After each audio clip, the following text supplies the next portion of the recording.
Lock कर दिए। चलिए आइए स्टार्ट करते हैं आज का वीडियो। हम क्या नाम है, आज का जो हमारा वीडियो रहेगा वो पॉलिटी से रहेगा और बेसिकली चैप्टर जो है प्रधानमंत्री के ऊपर है। आज का जो लेक्चर है प्रधानमंत्री के ऊपर है कि प्रधानमंत्री का निर्वाचन कैसे होता है, क्या उसके पास ताकत है, किसकी मदद से वो कार्य करता है, ये सभी चीजें इसमें आज के लेक्चर में आपको पढ़ने के लिए मिलेंगी। तो चलिए स्टार्ट करते हैं। पहले हम टॉपिक डाल लेते हैं, पॉलिटी से है। सब्जेक्ट हमारा क्या है, पॉलिटी। पॉलिटी में भी क्या है, पॉलिटी में भी है हमारा जो आज का चैप्टर है बेसिकली किसके ऊपर है, प्रधानमंत्री के ऊपर। प्रधानमंत्री, अब देखिए ये प्रधानमंत्री को जानने से पहले हम लोग जान लेते हैं कि प्रथम प्रधानमंत्री कौन थे। बेसिक है, जानना जरूरी है, हालांकि सबको रटा होगा लेकिन फिर भी जान लेते हैं। प्रथम प्रधानमंत्री कौन थे, पंडित जवाहरलाल नेहरू। कौन थे, पंडित जवाहरलाल नेहरू। वर्तमान के प्रधानमंत्री कौन है, वर्तमान के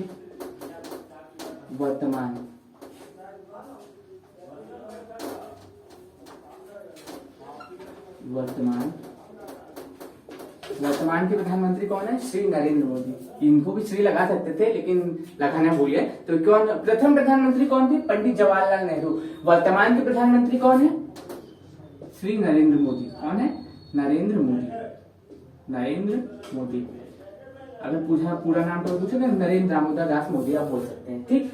और देखिए जो प्रधानमंत्री के बारे में मैं आपको बता रहा हूँ तो यहाँ पे देखिए कहीं कहीं पे होता है ना, कोई देश होता है जहाँ पे राष्ट्रपति के पास ज्यादा ताकत होती है, कोई देश होता है जहाँ पे प्रधानमंत्री के पास ज्यादा ताकत होती है। तो हम लोगों का भारत क्या है, एक संघीय राष्ट्र है, मतलब कई राज्यों को मिला के भारत एक संघ है। तो इसके पास इसमें वास्तविक जो सत्ता है, वास्तविक कार्यपालिका की जो ताकत है वो किसके पास है, प्रधानमंत्री के पास है।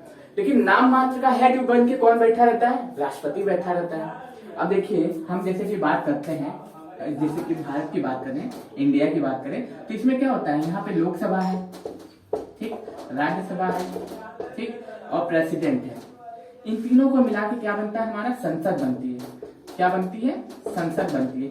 लोकसभा, राज्यसभा और प्रेसिडेंट तीनों को मिला के हमारा क्या बनता है, पार्लियामेंट बनता है। पार्लियामेंट यानी कि संसद बनती है। क्या बनती है, संसद बनती है। अब लोकसभा में वर्तमान में अगर हम लोग जाने, वर्तमान में थोड़ा सा हम मुआयना भी कर लेते हैं कि लोकसभा में जो होते हैं सांसद चुने जाते हैं, सांसद चुने जाते हैं। इस समय वर्तमान में 543 सांसद है हमारे पास। कितने हैं, 543 सांसद है। राज्यसभा के सदस्य भी, राज्यसभा की सीटें कितनी है, लोकसभा की सीटें हैं 543, ठीक। एक 2 आंग्ल इंडियन चुने जाते थे, उनको समाप्त कर दिया गया है। तो 2 आंग्ल इंडियन जो चुने जाते थे उनको समाप्त करने के पश्चात अभी हमारे भारत में लोकसभा की टोटल सीटें हैं 543 और राज्यसभा की टोटल सीटें हैं 245। उसमें से 12 क्या करता है, प्रेसिडेंट मनोनीत करता है। और प्रेसिडेंट के पास तो पावर है ही है। मैंने इसके बारे में आपको बेसिकली पढ़ाया हुआ है कि प्रेसिडेंट के बारे में, वाइस प्रेसिडेंट के बारे में। आज हम लोग पढ़ किसके बारे में रहे, प्रधानमंत्री के बारे में। तो चलिए प्रधानमंत्री पे भी जिक्र करते हैं, ठीक, इसको इधर रख करते हैं। अब देखिए जो हमारे जो नरेंद्र मोदी साहब हैं, जो हमारे प्रधानमंत्री हैं, माननीय प्रधानमंत्री जी, वो लोकसभा से चुन के आए हैं। किससे, कौन से सदन से चुन के आए, लोकसभा से चुन के आए। किस सदन से चुन के आए, लोकसभा से। लोकसभा से चुने गए हमारे माननीय प्रधानमंत्री श्री नरेंद्र दामोदर दास मोदी। कौन, श्री नरेंद्र मोदी जी। अब लोकसभा के मेंबर, ठीक, लोकसभा के मेंबर बनने के लिए आयु कितनी चाहिए होती है, ठीक, लोकसभा के मेंबर बनने के लिए 25 वर्ष आयु चाहिए होती है। राज्यसभा के मेंबर बनने के लिए कितनी आयु होनी चाहिए, 30 वर्ष आयु होनी चाहिए। अब क्वेश्चन ये बनता है कि जो हमारे देश का प्रधानमंत्री होता है, वो केवल लोकसभा का ही हो सकता है। क्या ये मेरा कथन सही है, आप कमेंट करके बताइए। गलत बोल रहा हूं ना, तो क्या हो सकता है, हमारे भारत का जो प्रधानमंत्री है लोकसभा और राज्यसभा किसी भी सदन का मेंबर हो सकता है। लोकसभा और राज्यसभा किसी भी सदन का मेंबर कौन हो सकता है, हमारे देश का प्रधानमंत्री हो सकता है। प्रधानमंत्री बनने के लिए मिनिमम, मतलब कम से कम कितनी आयु चाहिए, प्रधानमंत्री बनने के लिए हमारे देश के नागरिकों को 25 वर्ष की आयु चाहिए। कितनी चाहिए? 25 वर्ष की आयु चाहिए। अगर वो लोकसभा से चुन के आता है, अगर वो लोकसभा से चुन के आता है हमारे देश का प्रधानमंत्री, तो कितनी वर्ष आयु होनी चाहिए? 25 वर्ष। अगर राज्यसभा से चुन के आता है तो कितनी वर्ष आयु होनी चाहिए? 30 वर्ष। याद रखिएगा, लोकसभा से चुन के आता है हमारे देश का प्रधानमंत्री तो उसकी आयु होनी चाहिए 25 वर्ष, और राज्यसभा से चुन के आता है तो उसकी आयु होनी चाहिए कितनी? 30 वर्ष। प्रधानमंत्री का कार्यकाल कितने दिन का होता है? प्रधानमंत्री का कार्यकाल कितने दिन का होता है? जो प्रधानमंत्री होते हैं, ठीक, जो हमारे देश के प्रधानमंत्री होते हैं, उनका जो कार्यकाल होता है, हमारे देश के प्रधानमंत्री जो होते हैं उनका जो कार्यकाल होता है 5 वर्ष होता है। ठीक, 5 वर्ष होता है। कितना होता है? 5 वर्ष होता है। लेकिन वो राष्ट्रपति के प्रसाद पर्यंत होते हैं। क्या होते हैं? राष्ट्रपति के प्रसाद पर्यंत होते हैं। क्या होते हैं? पर्यंत। राष्ट्रपति के प्रसाद पर्यंत का मतलब है कि राष्ट्रपति जब तक लोकसभा में प्रधानमंत्री की जो पार्टी है उसके पास बहुमत है, तब तक देश का प्रधानमंत्री वो व्यक्ति चुना रहेगा, तब तक वो व्यक्ति प्रधानमंत्री बना रहेगा। अगर मान लीजिए मोदी जी को मान लीजिए हम अगर प्रधानमंत्री के चुनाव के लिए खड़े होते हैं, ठीक, मान लीजिए हम बीजेपी के नेता हैं, बहुमत दल के नेता हैं, और हमारा नाम नॉमिनेट किया गया है कि हमारे अगर पार्टी जीतती है तो शंकर कुशवाहा को देश का प्रधानमंत्री बनाया जाएगा। तो कितनी % सीटें हमें प्राप्त करनी होंगी कि हमारी पार्टी जीते? तो कितनी होगी? जिसे मान लीजिए 543 है, ठीक, तो इसका 50% और +1 अगर हम सीटें पाते हैं, 543 सीटें का 50% +1 हम पा जाते हैं, तो क्या हो जाएंगे? हम प्रधानमंत्री चुन लिए जाएंगे। हम क्या हो जाएंगे? भारत के प्रधानमंत्री चुन लिए जाएंगे। कौन चुनेगा? बहुमत दल का नेता जो होगा वो हमारा नाम नॉमिनेट करेगा। किसके सामने? राष्ट्रपति के सामने। बोलेगा भैया इनको शपथ दिलाइए, इनको नियुक्त करिए। अब बीजेपी के जो मेंबर रहेंगे, चुने रहेंगे, वो क्या कहेंगे कि शंकर कुशवाहा को हमारे देश का प्रधानमंत्री बनाया जाए। तो प्रधानमंत्री का चुनाव नहीं होता है, प्रधानमंत्री को नियुक्त किया जाता है। क्वेश्चन ये बनता है कि क्या प्रधानमंत्री का चुनाव होता है? दूसरा क्वेश्चन दे देगा प्रधानमंत्री राष्ट्रपति के द्वारा नियुक्त किया जाता है। तीसरा दे देगा कि पहला सही है दूसरा गलत है। दूसरा दे देगा दूसरा सही है पहला गलत है। तो आप क्या बोलेंगे कि प्रधानमंत्री का कोई चुनाव नहीं होता है, सांसदों का चुनाव होता है। किसका चुनाव होता है? सांसदों का चुनाव होता है। और प्रधानमंत्री को नियुक्त किया जाता है। कौन करता है भैया नियुक्त? राष्ट्रपति करते हैं। कितने साल के लिए करते हैं? 5 साल के लिए। लेकिन हम यहाँ क्यों लिख दिए कि राष्ट्रपति के प्रसाद पर्यंत है? हम मान लीजिए हमें 300 सीटें मिली, हम तो भैया जीत गए, 300 सीटें मिली, हम जीत गए, हम प्रधानमंत्री बन गए। लेकिन हुआ क्या कि कुछ दिनों बाद हमारे जो 100 सांसद है हमें छोड़ के भाग गए। 100 सांसद हमारे छोड़ के हमें भाग गए, ठीक, या तो वो रिटायरमेंट ले लिए, ठीक। तो क्या हो जाएगा? हमारे पास 200 सीटें हैं, तो मेरी तो सरकार गिर गई ना, तो हम तो प्रधानमंत्री पद पर रहेंगे नहीं। फिर राष्ट्रपति क्या करेगा उस समय? राष्ट्रपति क्या करेगा? जिस पार्टी के पास ज्यादा सीटें होंगी, राष्ट्रपति क्या करेगा? राष्ट्रपति क्या करेगा कि आपको हम 15 दिन, 20 दिन, हर महीना भर जितने भी दिन का मोहलत देते हैं, आप अपनी बहुमत साबित करिए, अन्यथा यह क्या होगा? फिर से चुनाव होगा। कब होगा चुनाव? 6 महीने के अंदर अगर होना होगा तो हो जाएगा, नहीं तो राष्ट्रपति क्या करेगा? 6 महीने के अंदर इनको समय देगा। मान लीजिए 1 महीने का समय दे दिया कि आप बहुमत साबित करिए, अन्यथा क्या होगा? फिर से चुनाव होगा। नहीं बहुमत साबित कर पाए तो क्या होगा? चुनाव होगा, और फिर दोबारा से चुनाव के द्वारा चुने जाएंगे हमारे देश के प्रधानमंत्री, चाहे जो भी बने, ठीक। तो कितनी बातें आपको पता चली कि सबसे पहली बात, हमारे देश का जो प्रधानमंत्री होता है, लोकसभा राज्यसभा कहीं का भी मेंबर हो सकता है। प्रधानमंत्री बनने के लिए मिनिमम आयु कितनी चाहिए? 25 वर्ष चाहिए। प्रधानमंत्री को कौन नियुक्त करता है? राष्ट्रपति नियुक्त करता है। प्रधानमंत्री का कार्यकाल कितने दिन का होता है? 5 साल के लिए होता है। लेकिन राष्ट्रपति के प्रसाद पर्यंत होता है। मतलब राष्ट्रपति के प्रसाद पर्यंत का कि जब तक हमारी पार्टी के पास बहुमत है तब तक हम प्रधानमंत्री बने रहेंगे। बहुमत गई, प्रधानमंत्री की भी छुट्टी, उनको भी अपने पद को त्यागना पड़ेगा। अब देखिए, मैंने एक बात आपको बताई कि राष्ट्रपति जो है लोकसभा और राज्यसभा कहीं का भी मेंबर हो सकता है। राष्ट्रपति जो है प्रधानमंत्री जो लोकसभा और राज्यसभा कहीं का भी मेंबर हो सकता है।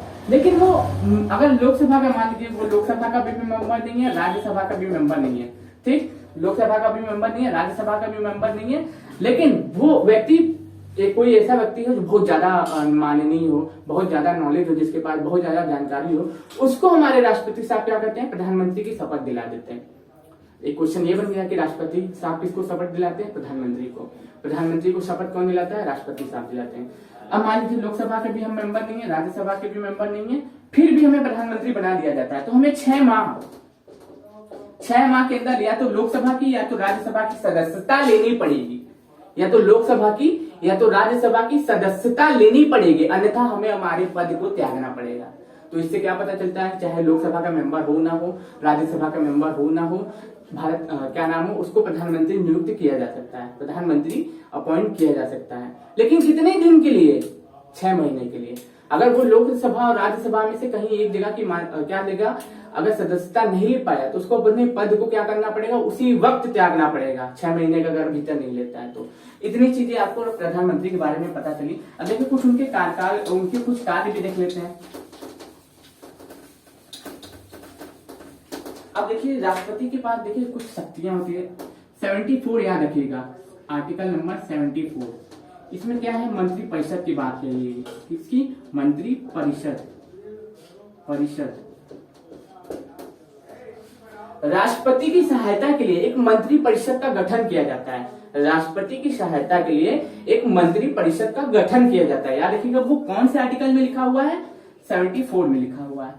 और 75 में क्या लिखा हुआ है कि इसी मंत्री परिषद का एक अध्यक्ष होगा। क्या होगा? इसी मंत्री परिषद का एक अध्यक्ष होगा। अरे भैया कौन होगा वो अध्यक्ष? वही होगा हमारे देश का प्रधानमंत्री। प्रधानमंत्री ही क्या होता है? उस मंत्री परिषद का अध्यक्ष होता है। अब जैसे मान लीजिए कि हम प्रधानमंत्री बन गए, राष्ट्रपति साहब हमें शपथ दिला दिए, ठीक, कि भैया आप नियुक्त कर दिए और हमें शपथ दिला दिए। नियुक्ति कौन करता है? राष्ट्रपति करता है। शपथ कौन दिलाता है? राष्ट्रपति दिलाता है। तो हमें नियुक्ति भी कर दी है हमारी और हमें शपथ भी दिला दी, हम देश के प्रधानमंत्री बन गए। अब हम बोलेंगे कि किसको कौन सा डिपार्टमेंट देना है, कितने % लोग को मंत्री बनाना है। अब मान लीजिए हमारे पास 300 सीटें हैं ना, 300 सीटें में से केवल 15% को ही जो कैबिनेट मंत्री चुने जाएंगे। क्या चुने जाएंगे? 15% लोग ही ऐसे होंगे जिनको कैबिनेट मिनिस्टर चुना जाएगा। और वो किसके कहने पे राष्ट्रपति करता है? प्रधानमंत्री। प्रधानमंत्री कहेगा कि भैया इनको वित्त मंत्रालय दे दो, इनको गृह मंत्रालय दे दो, इनको कोयला मंत्रालय दे दो, इनको रेलवे मंत्रालय दे दो। ये सब कौन करता है? प्रधानमंत्री कहेगा। और उसके कहने पे क्या करता है राष्ट्रपति? सभी मंत्रियों को क्या करता है? शपथ दिलाता है और अलग अलग डिपार्टमेंट उनको सौंपता है। कौन? राष्ट्रपति। किसके कहने पर? प्रधानमंत्री के कहने पर। अब एक क्वेश्चन और बनता है कि संघ की कार्यपालिका का प्रमुख कौन होता है? संघ की कार्यपालिका का प्रमुख कौन होता है? तो आप क्या लगाएंगे? प्रधानमंत्री लगाएंगे, राष्ट्रपति लगाएंगे, राज्यपाल लगाएंगे या मुख्यमंत्री लगाएंगे? संघ की कार्यपालिका का प्रमुख कौन होता है? तो संघ की कार्यपालिका का प्रमुख कौन होता है? राष्ट्रपति होता है। संघ की कार्यपालिका का प्रमुख कौन होता है? राष्ट्रपति होता है। आप सोच रहे होंगे अरे ये तो प्रधानमंत्री बता रहे, लेकिन राष्ट्रपति कैसे हो गया? मैंने क्या बोला था आपको कि संघ की कार्यपालिका का प्रमुख कौन होता है? राष्ट्रपति होता है। लेकिन वास्तविक प्रमुख यहाँ पे जोड़े देते हैं ना, वास्तविक प्रमुख। अगर वास्तविक प्रमुख कभी पूछ लेना तब पीएम होगा। अगर पूछे कि संघ की कार्यपालिका का प्रमुख कौन होता है, संघ की कार्यपालिका का प्रमुख कौन होता है, तो राष्ट्रपति महोदय होते हैं। राष्ट्रपति महोदय होते हैं। अगर पूछे कि वास्तविक प्रमुख कौन होता है, तो कौन होते हैं? पीएम होते हैं। ये जो भी करता है ना राष्ट्रपति, सब मंत्री परिषद की सलाह पे करता है। मंत्री परिषद की नियुक्ति करने के लिए कौन करता है? प्रधानमंत्री करता है। किसको कहेगा? कि हमारे जो कैबिनेट मिनिस्टर हैं, हमारे जो लोकसभा के मेंबर सांसद चुन के आए, उनके 15% लोग को ये मंत्रालय दे दीजिए। राष्ट्रपति कहेगा, प्रधानमंत्री कहेगा राष्ट्रपति से, और राष्ट्रपति उन्हीं के अनुसार उनको क्या करेगा? शपथ दिलाएगा, उनको कार्यभार सौंपेगा, उनको मंत्रालय सौंपेगा। अब क्वेश्चन यह बनता है कि संघ की कार्यपालिका का प्रमुख कौन होता है? तो राष्ट्रपति होता है। और संघ की कार्यपालिका का प्रमुख, वास्तविक प्रमुख कौन होता है? तो प्रधानमंत्री होता है। अब देखिए कभी कभी ऐसा हो जाता है कि क्या नाम है, पूछते हैं कि राष्ट्रपति का चुनाव होता है इनडायरेक्ट तरीके से, प्रधानमंत्री का चुनाव होता है डायरेक्ट तरीके से। अब हमारे देश में अगर प्रधानमंत्री का पद था तो राष्ट्रपति को क्यों ले आया गया?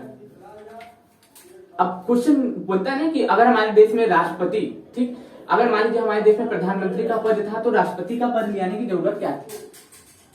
प्रधानमंत्री, अब जैसा कि मैंने आपको अभी 10 मिनट पहले बताया कि मान लीजिए संसद में सदन गिरता है, सदन बनता है, सरकार आती है, सरकार जाती है, लेकिन किस सदन में? प्रिय सदन कौन सा? लोकसभा। सरकार गिरती है, सरकार बनती है, कौन से सदन में? लोकसभा में। अब सरकार गिर गई, मान लीजिए 300 सीट हम पाए रहे, हमारी पार्टी बीजेपी पार्टी, हम प्रधानमंत्री बन गए, 1 महीने बाद हुआ 200 सीट होगी, 100 लोग छोड़ के भाग गए, हमें रिटायरमेंट ले लिए या सदस्यता रद्द हो गई, 100 लोग छोड़ के भागे, बहुमत तो है नहीं। तो उस समय संघ की कार्यपालिका को संभालने के लिए कोई होना चाहिए था ना, इसीलिए राष्ट्रपति का पद लाया गया, इसीलिए राष्ट्रपति का पद लाया गया। और मैंने जैसे आपको बताया कि सरकार बनती है, सरकार गिरती है कौन से सदन में? प्रिय सदन में। कौन सा प्रिय सदन है? लोकसभा। निम्न सदन कौन है? लोकसभा। उच्च सदन कौन है? राज्यसभा। परमानेंट सदन कौन है? राज्यसभा। और विघटन और क्या नाम है, कार्यभार समाप्त होने वाला सदन कौन सा है? लोकसभा। याद रखिएगा इसको। इतने ही क्वेश्चन आपके प्रधानमंत्री से बनते हैं, इससे ज्यादा क्वेश्चन है ही नहीं। अब एक क्वेश्चन ये बनता है कि प्रधानमंत्री का जो एक व्यक्ति कितनी बार प्रधानमंत्री बन सकता है? तो नो लिमिट है। क्या है? No limit. नो लिमिट कितनी बार भी बन सकता है। अरे मरते रहो, गिरते रहो, पढ़ते रहो। अगर तुम्हारी पार्टी के पास बहुमत है, अगर पार्टी के लोग तुम्हें बोलते हैं कि भैया तुम ही कार्यभार संभालो, तुम ही पद संभालो, तो कितनी बार भी तुम देश के प्रधानमंत्री बन सकते हो। ये नहीं है कि तुम केवल 2 बार बन सकते हो, 3 बार बन सकते हो। जैसे किसी अलग अलग देश का अलग अलग कानून है। हम लोग क्या है? हम लोग का जो है देश लोकतांत्रिक देश है। क्या है? लोकतांत्रिक देश है। लोकतांत्रिक देश है। लोकतंत्र की बात करते हैं हम लोग ना। क्या करते हैं? हमारे जो नेता है, हमारा जो प्रधानमंत्री है, इनडायरेक्ट तरीके से चुना जाता है। प्रधानमंत्री क्या होता है? इनडायरेक्ट तरीके से चुना जाता है। अपॉइंट होता है कौन करता है? राष्ट्रपति करता है। लेकिन हमारे जो सांसद होते हैं वो क्या होते हैं? डायरेक्ट तरीके से चुने जाता है। हम लोग जाके वोट करते हैं ना सांसद को। मोदी जी बनारस से चुनाव लड़े थे तो हम लोग जाके वोट किए थे। तो हम लोग क्या चुने थे? सांसद को चुने थे, प्रधानमंत्री को नहीं चुने थे। याद रखिएगा। बस इतनी ही बातें आपसे क्वेश्चन में बनेंगी। अगर आप इस लेक्चर को ईमानदारी से देखते हैं तो आपका एक भी क्वेश्चन प्रधानमंत्री से मिस होने वाला नहीं है। याद रखिएगा आपको। तो मैं आशा करता हूं आपको ये लेक्चर पसंद आया होगा। अगर पसंद आया होगा ना तो आप इस वीडियो को पूरा देखिएगा और अपना फीडबैक दीजिएगा। आप फीडबैक नहीं दे रहे हैं आप लोग। अगर फीडबैक नहीं देंगे तो हमें कैसा पता चलेगा कि आप लोग हमारे वीडियो देख रहे हैं कि नहीं देख रहे हैं। तो चलिए फालतू की बात बंद करते हैं और आज का लेक्चर खत्म करते हैं। धन्यवाद।